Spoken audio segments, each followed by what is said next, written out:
Hello students, welcome to my YouTube channel.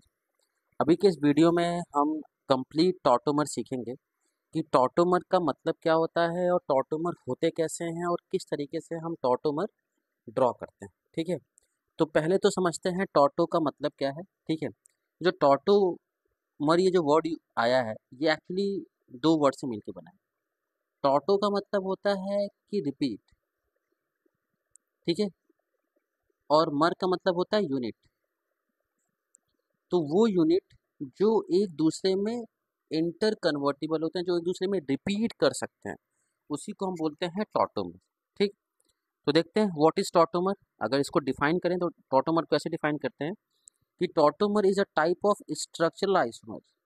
ये एक type of structural isomer होता है जहाँ पे दो isomer are readily inter convertible and maintain a dynamic equilibrium. यहाँ पे क्या होता है कि दो आइसोमर आपस में इंटर कन्वर्टिबल होते हैं और एक दूसरे में डायनेमिक इक्विलिब्रियम मेंटेन करता है। ठीक है, और टॉटोमर अराइज क्यों होता है? Tautomer arises due to the shift of H plus ion from one atom to other, that is why it is also called as prototropy. ठीक है, तो टॉटोमर को हम प्रोटोट्रॉफी भी बोलते हैं क्योंकि यहाँ पे हाइड्रोजन का शिफ्ट होता है एक एटम से दूसरे एटम। अब ये कैसे होता है भी उसको देखेंगे, लेकिन इससे पहले सीखते हैं कि what is the condition of tautomer. Tautomer के लिए क्या कंडीशन है? तो इसके लिए पहला कंडीशन ये है कि आपका जो ग्रुप होना चाहिए, ठीक, कि कोई sp3 एटम होना चाहिए और इस sp3 एटम से, ये जो sp3 एटम है इससे लगा होना चाहिए क्या? ये sp3 एटम है, ठीक है, इस sp3 एटम से लगा होना चाहिए कार्बन या कोई भी एटम हो सकता है, और यहाँ पे हाइड्रोजन होना चाहिए, एटलीस्ट वन हाइड्रोजन, और यहाँ पे माइनस एम ग्रुप होना चाहिए। ठीक, समझ गया? माइनस एम ग्रुप होना चाहिए। माइनस एम ग्रुप कौन कौन से हो सकते हैं? जैसे देखो ध्यान से, माइनस एम COH हो सकता है, एल्डिहाइड, ठीक है, एल्डिहाइड हो सकता है, कीटोन हो सकता है, एल्डिहाइड है, कीटोन है, नाइट्रोसो है, नाइट्राइल है, ठीक है, नाइट्राइल है, इमीन टाइप का ग्रुप है। तो ये सारे ग्रुप हो सकते हैं। ठीक है, अच्छा, ये सारे ग्रुप या तो जस्ट लगे हो sp3 एटम से, या sp3 एटम इनके साथ कॉन्जुगेशन में हो, जिसको बोलते हैं डिस्टेंट एटम।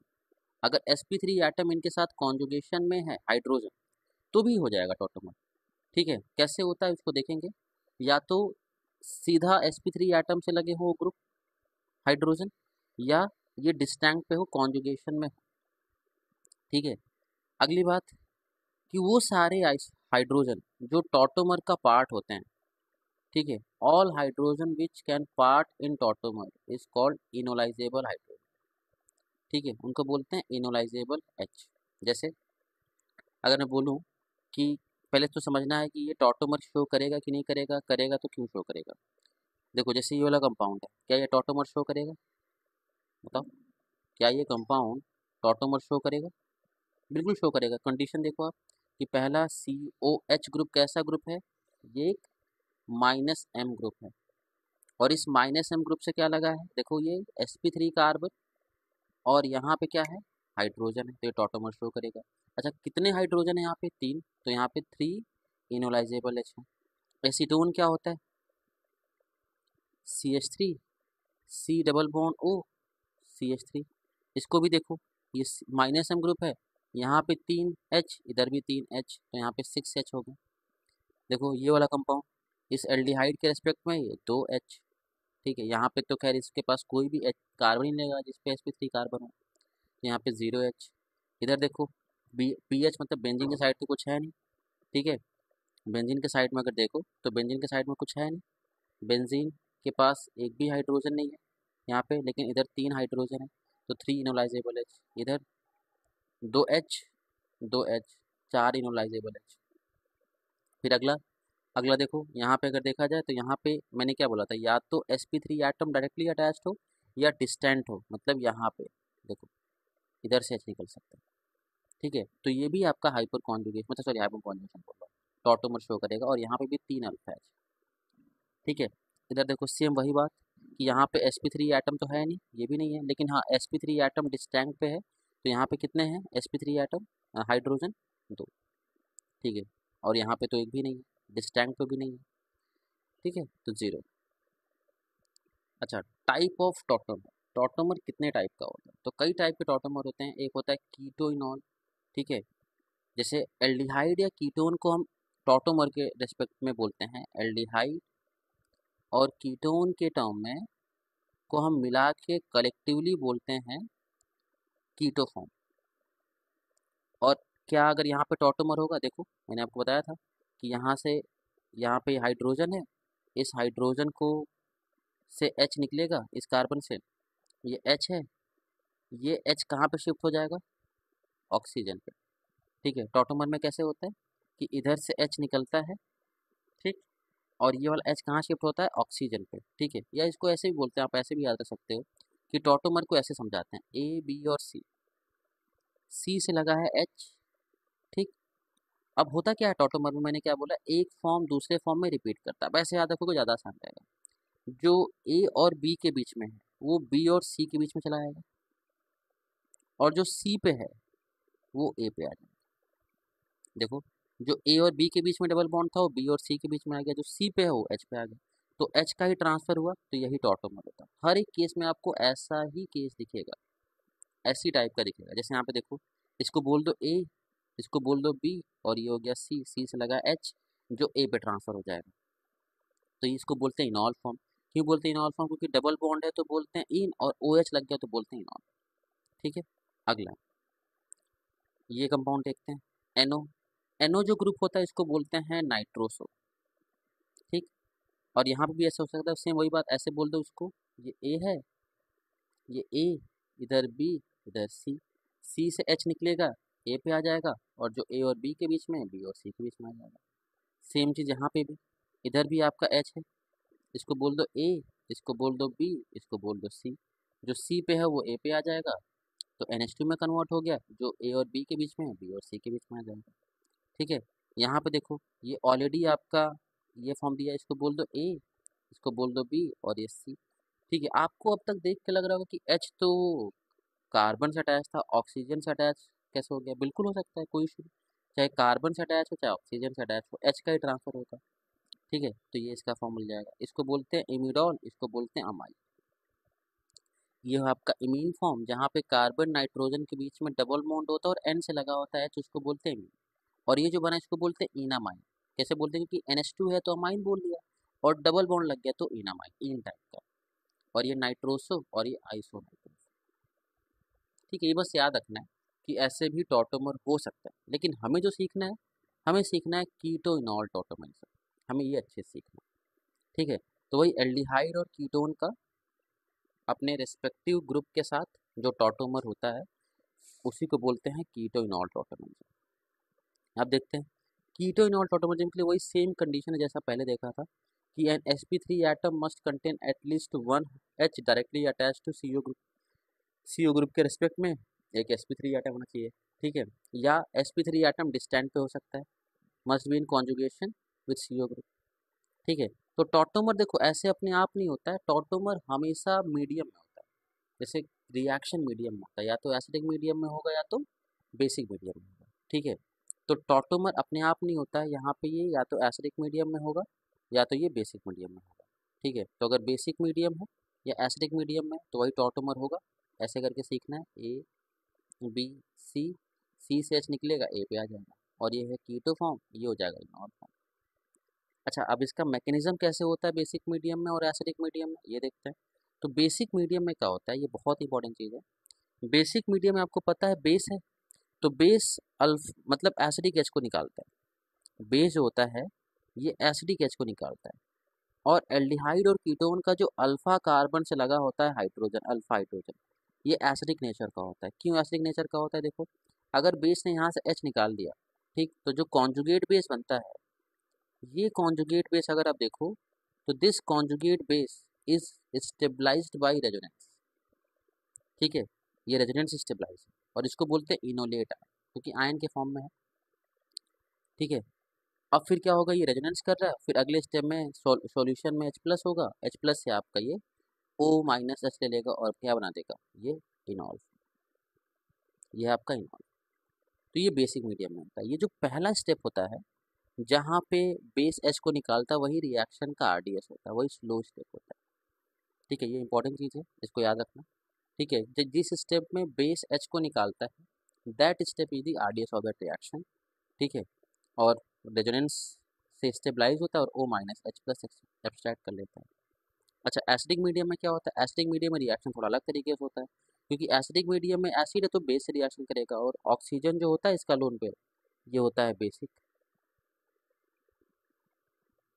ठीक है, बेस आएगा, बेस पे H प्लस ऐड हो जाएगा, और ये क्या मिल जाएगा, एसिड बेस रिएक्शन होगा, यहाँ पे OH प्लस बन जाएगा। अब देखो, पहले ये ऐड हुआ, अब इसके बाद अगर देखो ये रेजोनेंस स्टेबलाइज है, तो इसको मैंने ऐसे बना लिया है, तो यहाँ पे H प्लस बाहर भी निकलता है, यहाँ पे जो इनोलाइजेबल H है वो बाद में निकलता है, किस में, एसिडिक मीडियम में, लेकिन यही आपका जब बेसिक मीडियम था तो ये पहले निकल जा रहा था।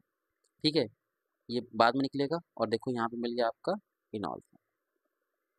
ठीक है, तो एक क्वेश्चन है, आप लोग खुद से ट्राई करना कि यहाँ पे अगर इसको देखें, ये कंपाउंड है, ये वाला कंपाउंड, इसमें क्या है कि आपको इसका मैकेनिज्म सॉल्व करना है एसिडिक मीडियम में।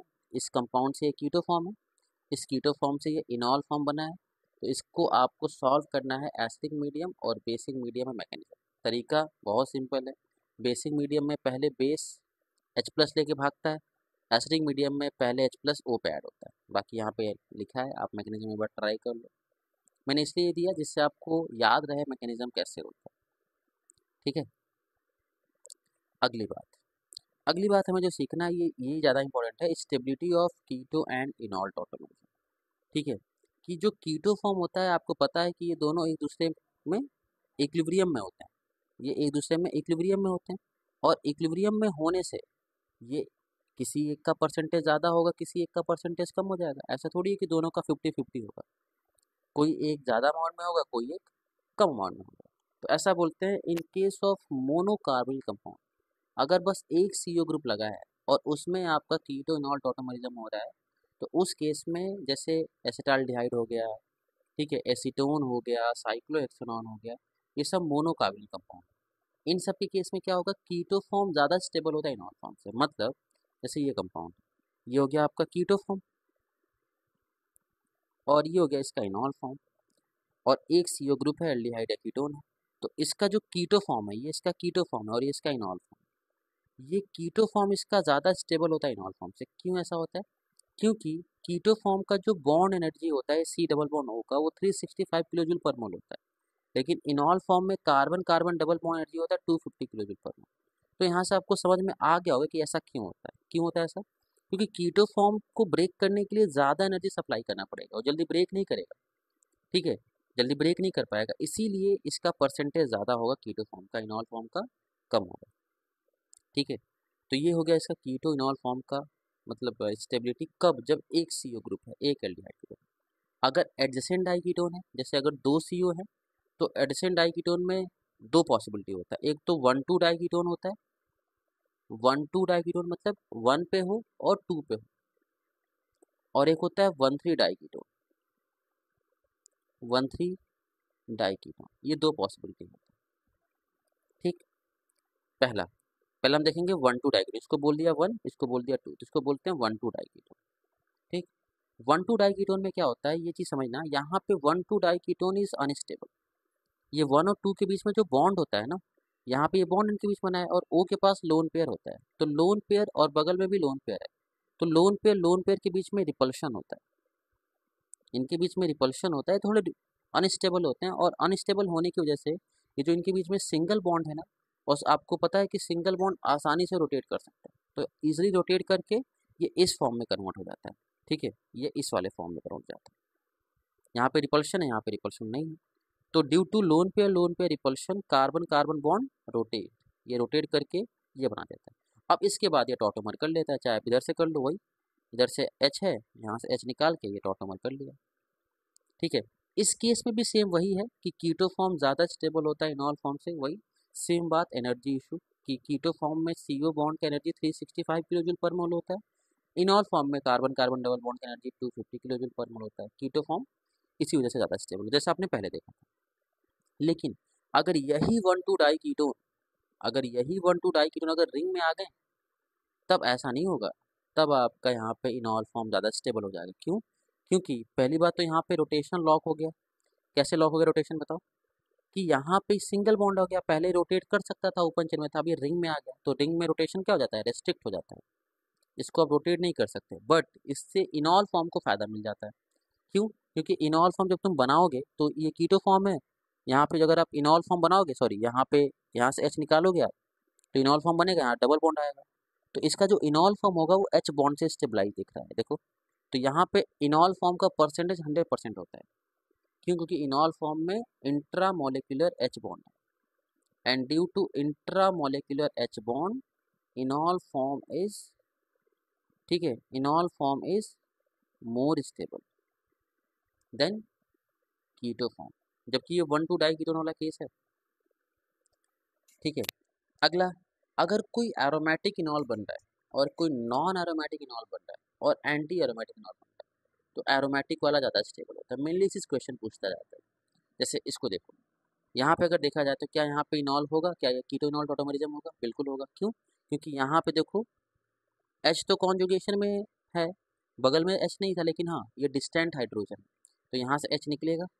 ठीक है, इधर से निकाल सकते हो आप, ऐसे इसने बनाया है, इधर से निकलेगा, इसका इनॉल फॉर्म बन जाएगा, और ये हो गया इसका एरोमेटिक इनॉल फॉर्म।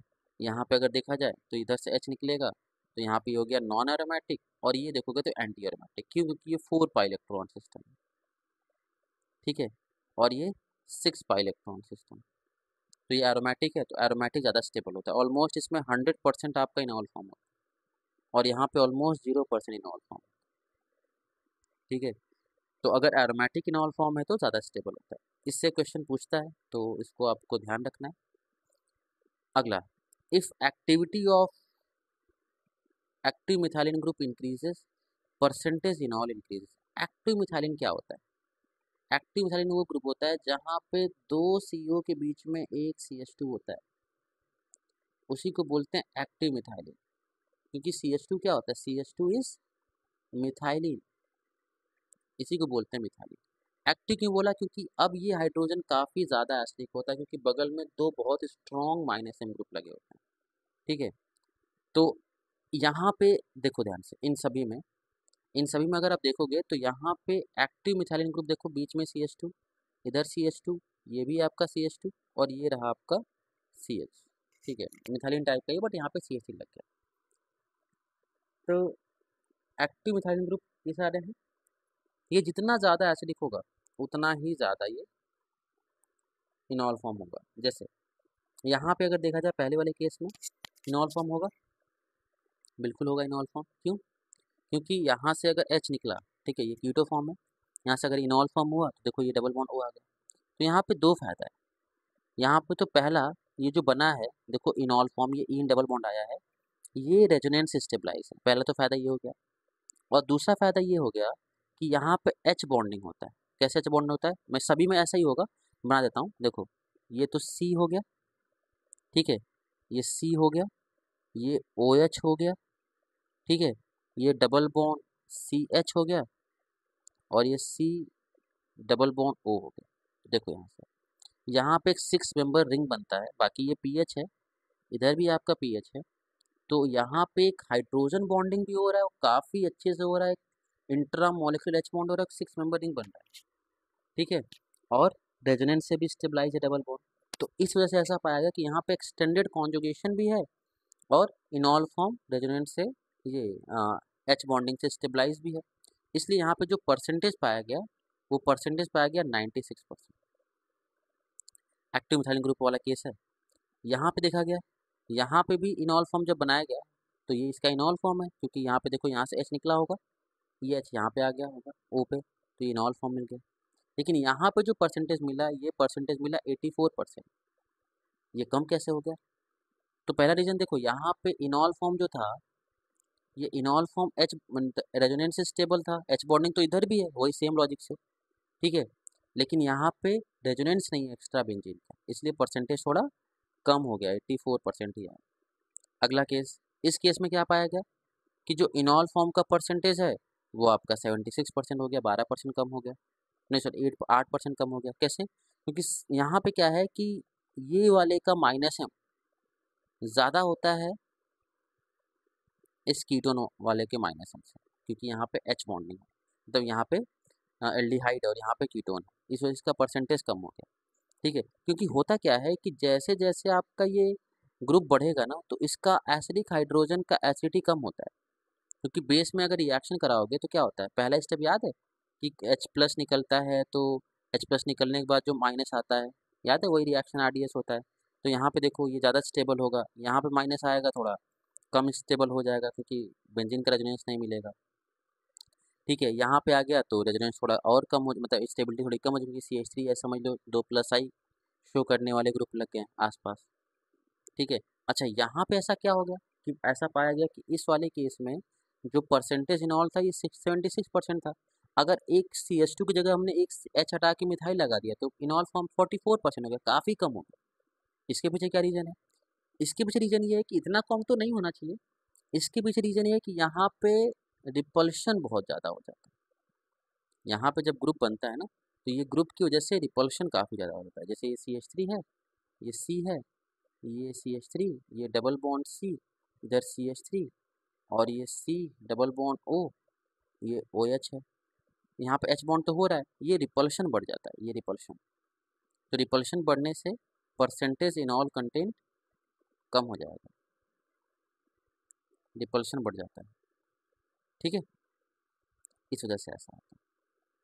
ठीक है, अच्छा अब अगर एक और यहाँ पे अगर हमने COOET लगा दिया तो यहाँ पे पाएगा 7 to 8% परसेंटेज करेक्ट, मतलब ये इनॉल फॉर्म है। क्यों? क्योंकि रीज़न बहुत सिंपल है। यहाँ पे अगर आप देखोगे तो यहाँ पे इनॉल फॉर्म इसलिए कम हो गया क्योंकि माइनस एम जो होता है कॉन्जुगेट बेस जो बनेगा, कॉन्जुगेट बेस यहाँ पे CO का माइनस एम ज़्यादा होता है, ये ईस्टर का माइनस एम कम होता है, इसलिए यहाँ पे इनॉल फॉर्म काफ़ी ज़्यादा कम हो गया।